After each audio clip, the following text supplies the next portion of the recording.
Praise the Lord. நம்ம length டேஸ்க்கான நிறைய காரியங்களை குறித்து நம்ம தியானித்து கொண்டிருக்கிறோம். இப்பவும் கூட பார்த்தீங்கன்னா ஒரு முக்கியமான விஷயத்தை குறித்து தான் நம்ம தியானிக்க போகிறோம். நம்ம லாஸ்ட்டாக எதை குறித்து தியானித்தோம் அப்படின்னு பார்த்தீங்கன்னா, இயேசுவினுடைய அந்த கல்லறையில் இருந்த அந்த கிளாத் ஒரு பர்டிகுலர் துணி, தலையை சுற்றி இருந்த துணி மட்டும் மடித்து வைத்திருந்ததை குறித்து நம்ம பார்த்தோம் இல்லையா? இன்னைக்கு நம்ம எதை குறித்து பார்க்க போகிறோம் அப்படின்னு பார்த்தீங்கன்னா, இயேசுவானவர் எத்தனை தடவை வாரினால் அடிக்கப்பட்டார், எத்தனை காயங்கள் அவருக்கு இருந்தது, அந்த காயங்களுக்கும் மனுக்குலத்திற்கும் உள்ள தொடர்பு என்ன அப்படின்றத குறித்து தான் நம்ம பார்க்க போகிறோம். சரிங்களா? ஸோ அப்போ எத்தனை தடவை வாரினால் அடிக்கப்பட்டார்? யூதர்களை பொறுத்த வரைக்கும் பார்த்தீங்கன்னா, வாரினால் அடிக்கிறதுக்கு அவங்க ஒரு தனிப்பட்ட வார் வச்சிருப்பாங்க. நான் அதுக்கான ஃபோட்டோஸ் நான் இதில் நான் உங்களுக்கு காட்டுறேன் பாருங்க. யூதர்களுடைய வார் வித்தியாசமா இருக்கும். சரிங்களா? அதே மாதிரி ரோமர்கள் அடிக்கிறதுக்கு யூஸ் பண்ணக்கூடிய அந்த சவுக்கு இல்லைன்னா வார் அப்படின்னு சொல்லுவாங்க இல்லையா, அது வித்தியாசமாக இருக்கும். சரிங்களா? இப்போ ரோமர்களுடைய வரலாற்றின்படி அந்த ஹிஸ்டாரிக்கல் பேக்ரவுண்ட்ல நம்ம படிச்சு பார்த்தோம் அப்படின்னு பார்த்தீங்கன்னா, அவங்க என்ன சொல்லியிருக்கிறாங்க அப்படின்னா, இயேசுவை 13 தடவை வாரினால் அடிக்கப்பட்டதாக அவர்களுடைய வரலாறு சொல்லுது. ரோமர்களுடைய அந்த வாரினால் அடிக்கக்கூடிய முறை வித்தியாசம், யூதர்கள் அடிக்கக்கூடிய முறை வித்தியாசம். சரிங்களா? இப்போ ரோமர்களுடைய வரலாற்றின் அந்த பின்னணியத்தின்படி அவங்க என்ன சொல்றாங்க அப்படின்னு பார்த்தீங்கன்னா, இயேசுவை 13 தடவை வாரினால் அடித்தார்கள் அப்படின்னு சொல்லப்படுகிறது. வரலாறு சொல்வது பொய்யா? ஏன்னா ரோமர்களுடைய சரித்திரத்தின்படி பார்த்தீங்கன்னா 13 தடவை நாங்கள் அடித்தோம் அப்படின்னு அவங்க சொல்றாங்க. இயேசுவை 13 தடவை வாரினால் அடித்தோம் அப்படின்னு சொல்றாங்க. பட் நமக்கு வேதத்துல சரியான எண்ணிக்கைகள் அதை குறிச்செல்லாம் நமக்கு போடப்படவில்லை. பட் இருந்தாலுமே 39 காயங்கள், இயேசுவுக்கு 39 காயங்கள் இருந்தது என்பது நமக்கு அது உண்மையாக வெளிப்படுகிறது. அது வேத ஆராய்ச்சியில் நமக்கு தெரிந்த உண்மை. இப்ப நம்ம எதற்காக நம்ம இதை குறித்து தெரிந்து கொள்ள வேண்டும் என்றால், ஒரு மிக முக்கியமான ஒரு விஷயத்தை குறித்து இன்னைக்கு நம்ம பார்க்க போகிறோம். ஏன் அப்படின்னா, இயேசு கிறிஸ்து 39 காயங்கள் பட்டார். சரிங்களா? அதாவது இந்த வாரினால் அடிக்கப்பட்டதினால் 39 காயங்கள் அவருக்கு அவருடைய சரீரத்துல இருந்துச்சு அப்படின்றது மட்டும் நமக்கு தெளிவாக தெரியும். சரிங்களா? அதுக்கு வேத ஆராய்ச்சியில் அவங்கள அவங்க தெளிவான நிறைய சான்றுகள் கொடுத்திருக்கிறாங்க. இந்த 39 காயங்களுக்கும் மனுக்குலத்திற்கும் உள்ள தொடர்பை நம்ம அப்புறம் பார்ப்போம். இப்போ இந்த வாரினால் அடிக்கப்பட்ட சங்கதிக்கு வருவோம். அதாவது 13 என்பது சரிதான், ரோமர்களுடைய கணக்கின்படி சரிதான். ஆனா என்ன அதுல மறைந்து இருக்கக்கூடிய உண்மை என்றால், ரோமர்களுடைய சாட்டை இருக்குது இல்லையா, அந்த சவுக்கு, அவங்க அடிக்கக்கூடிய அந்த வார் இருக்கு இல்லையா, அதுக்கு ஒரு பிரத்யேகமான அமைப்பு உண்டு. சரிங்களா?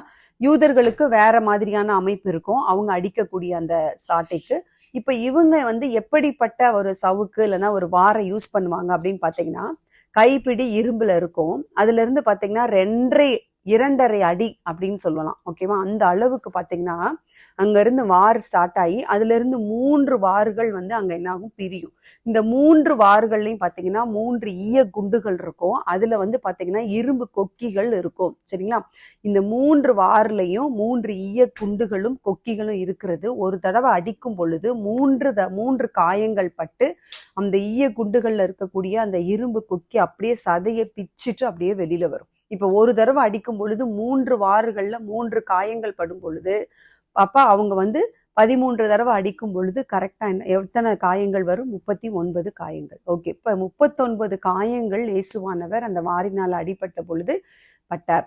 39 காயங்களுக்கு மனுக்குலத்தினுடைய அந்த மனு குலத்திற்கும் உள்ள தொடர்பு என்ன அப்படின்னு பாத்தீங்கன்னா, உலகத்தில் மனிதர்களுக்கு ஏற்படக்கூடிய வியாதிகள் எல்லாவற்றையும் கிளாசிஃபை பண்ணணும், வரையறைப்படுத்தணும் அப்படின்னு பாத்தீங்கன்னா, உலகத்துல எல்லா வியாதி, ஹெட் டு ஃபுட் ஒரு மனிதனுக்கு வரக்கூடிய அத்தனை வியாதியையுமே 39 வகைப்படுத்தலாம். அதுக்குள்ள வந்துடும். ஹெட் டு ஃபுட் எல்லாமே, அது பிளட்டா இருக்கட்டும், அது நர்வ்ஸா இருக்கட்டும், மசில்ஸா இருக்கட்டும், தசைகளா இருக்கட்டும், எலும்பா இருக்கட்டும், ரத்தமா இருக்கட்டும், இல்ல நோய் கிருமிகளால் ஏற்படக்கூடியதா இருக்கட்டும், இல்ல ஆராய்ச்சியாளர்கள் சொல்லக்கூடிய சான்றுகள் என்ன அப்படின்னா, இது நிறைய டாக்டர்ஸ்க்கே தெரியாது. ஏன் அப்படின்னா, டாக்டர்ஸ் அவங்கவுங்க வியாதிகளுக்கு சுகப்படுத்துறது, சர்ஜரி பண்றது, இல்ல மெடிக்கலா அவங்க ஒரு MD MS அப்படின்ற மாதிரி படிப்பாங்களே தவிர, இதை குறித்து தெளிவாக படித்திருப்பார்களா என்றால் சில பேர் தான் அதை தெரிந்து வைத்திருக்க வாய்ப்பு இருக்கிறது என்பது வேத ஆராய்ச்சியாளர்கள் சொல்றாங்க. சோ எல்லா டாக்டர்ஸ்க்கும் இது தெரியுமா தெரியாதா அப்படின்றது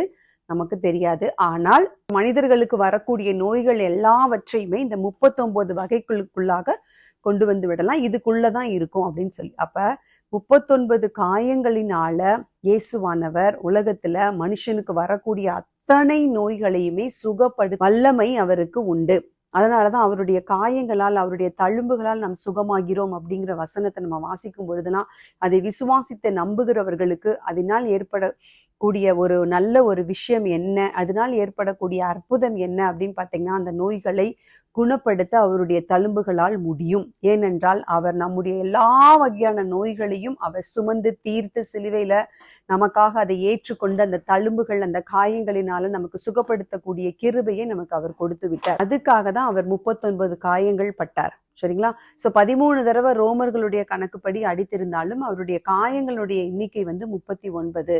அவரால் நோய் குணமாக்க முடியாத நோய் என்று இந்த உலகத்துல ஒண்ணுமே கிடையாது. நம்முடைய தலையிலிருந்து பாதம் வரைக்கும் நமக்கு ஏற்படக்கூடிய எல்லா நோய்களையும் குணமாக்க அவருக்கு வல்லமை உண்டு. நாம் விசுவாசிக்கிறோம் அப்படின்னா நமக்கு சிலுவைக்கு போறதுக்கு முன்பாக அவர் வாரினால் அடிக்கப்பட்ட அந்த தழும்புகள் போதும் நம்மை குணமாக்க. அவருடைய ரத்தத்துக்கு வல்லமை உண்டு, அவருடைய நாமத்துக்கு வல்லமை உண்டு, அதே போல் அவருடைய தழும்புகளுக்கும் கூட வல்லமை உண்டு. ஏன் அப்படின்னா நம்முடைய இரட்சகராகிய இயேசுவானவர் இந்த உலகத்துல 100% மனிதனாகவும் தெய்வமாகவும் வந்தார். அப்ப அந்த தெய்வமான இயேசு கிறிஸ்துவினுடைய ரத்தத்தினால எல்லா சாபங்களையும், நோய்களையும், பாவங்களையும் மன்னிக்க எப்படி வல்லமை இருக்கிறதோ அதே போல அவருடைய தழும்புகள், வாரினால் அவர் அடிபட்ட அந்த தழும்புகளுக்கு எல்லா நோய்களையும் குணமாக்க வல்லமை உண்டு.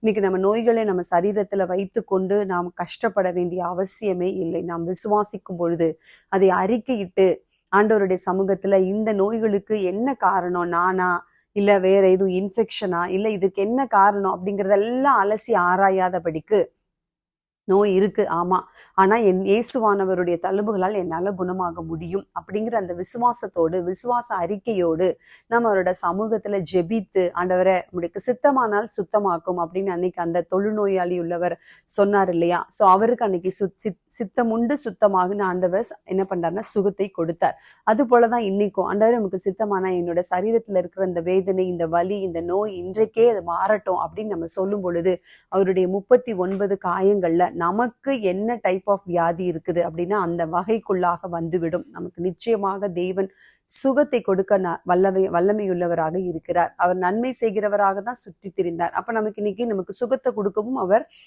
விருப்பப்படுகிறார், பிரியப்படுகிறார். நாம் கேட்கும் பொழுது விசுவாசத்தோடு தேவ சமூகத்துல நாம் கேட்கும் பொழுது ஒருவேளை சில நேரங்கள்ல சில காரியங்களை விட்டு விடும்படி நமக்கு சொல்லுவார். அதை நம்ம விட்டுறணும். தவறான பழக்க வழக்கங்கள், தவறான வாழ்க்கை முறைகள், தவறான காரியங்கள் ஏதாவது நம்மளுடைய வாழ்க்கையில இருந்தா அதை விட்டு விடும் பொழுது தெய்வன் நமக்கு அதற்கான நன்மைகளை செய்ய அவர் ரெடியா இருக்கிறாரு. அப்போ நம்ம இந்த காயங்களினால் சுகம் உண்டு அப்படிங்கிற இந்த காரியத்தை நாம் இன்றைக்கு தெரிந்து கொள்ளுவோம். இயேசுவானவர் வாரினால் அடிக்கப்பட்டதற்கும் ஒரு ரீசன் இருக்குது. அவர் ரத்தம் சிந்தினதுக்கு நிச்சயமா அவருக்கு தெரியும், சகல உலகத்தின் பாவத்தை மீட்பதற்காக. அதுக்கு ஒரு ரீசன் இருந்தது. அவர் நிர்வாணமாக சிலுவையில தொங்குனதுக்கும் ஒரு ரீசன் இருக்கு. அவர் 3ஆம் நாள் உயிர் தெழுந்ததுக்கும் ரீசன் இருக்கு. இப்படி ஒவ்வொன்றுக்கும் தேவன் ஒரு திட்டத்தையும் நோக்கத்தையும் வைத்துதான் செயல்பட்டார். அவருடைய திட்டம் நாம் சுகமாகுவது மாத்திரமே. எல்லாருக்கும் சுகம் கொடுக்க தேவன் விரும்புகிறார். இந்த நாளில் அவருடைய தழும்புகளால் நாம் குணமாவோம், அவரை விசுவாசிப்போம். இயேசுவானவர் இந்த லென்த் டேஸ்ல நம்ம தியானிக்கக்கூடிய காரியங்கள், இயேசுவானவர் பட்ட பாடுகளும் அவருடைய பாடு மரணங்களும் நமக்கு நிச்சயமாக ஒவ்வொரு பாடத்தை நமக்கு தினம் தினம் கற்றுக் கொடுத்து கொண்டே இருக்கிறது. ஆகவே இந்த நாள்ல சரீரத்துல நோயோட இல்ல தேவையோட இல்ல ஏதோ ஒரு சுகத்திற்காய் விரும்பி கொண்டிருக்கக்கூடிய என் குடும்பத்துல எனக்கு அப்படின்னு நினைக்கிற ஒவ்வொருவருக்கும் தேவன் சுகத்தை கொடுக்க விரும்புகிறார். விசுவாசிப்போம். அவருடைய தழும்புகளால் குணமாகாத நோய் இந்த உலகத்துல எதுவுமே இல்லை. நிச்சயமாக சுகம் கிடைக்கும். எனக்கும் சரி, உங்களுக்கும் சரி, உலகத்துல இருக்க யாரா இருந்தாலும் சரி, விசுவாசிக்கிறவர்களுக்கு அவர் சுகம் கொடுக்க வல்லமையுள்ளவராக இருக்கிறார். கர்த்தர் தாமே இந்த வார்த்தைகளை ஆசீர்வதிப்பாராக. தொடர்ந்து நம்ம அவருடைய வார்த்தைகளை குறித்து தியானம். தேங்க்யூ.